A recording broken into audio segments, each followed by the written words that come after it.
Tao nó là đấy, chó nhủ. Màng ở nhầm biết màng, anh ngắm liền. Đó là cô Bang kaya yon nya prang soala ni la ne ka. Là này tốt hơn ạ, là mình cái răng.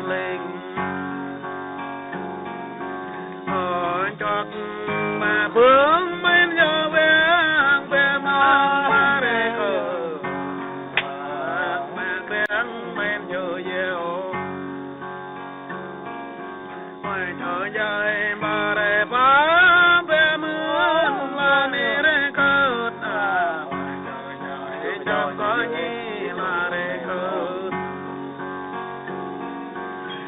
Cho dài lệ bia mơn là ni re cất ni nơi re cất re ngan lời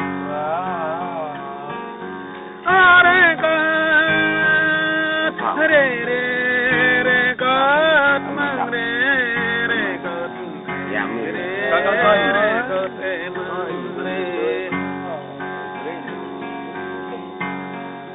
làng mơn hồn chữ tuy có bé là ni re cất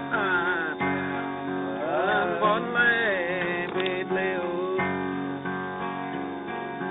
làng mơn hồn réo bi bưng nghe là ni re cất ni ở nhà nàn này là bé mà nằm cười này cứ đi đúng rồi bạn ê mẹ re gớm mừng ban là ni re cất mày vậy mà em có nào này em có không hay có mơ nhẹ đu ỏng em có nào mang phá mừng mượt là ni mà ông như vậy nó phải chạm mò chứ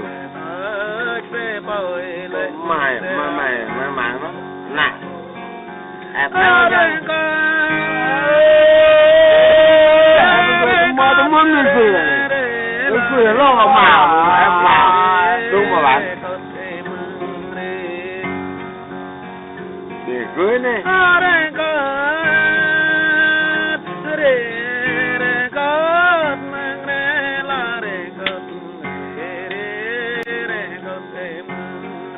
bài này ông ấy ra nữa mà còn rồi tập bằng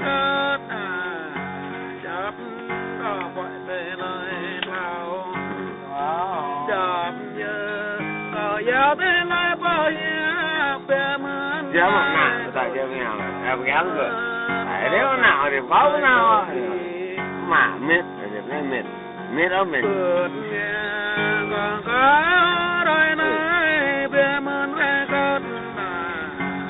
thì có gọi giờ mà tới nếu không ở mà tiền đấy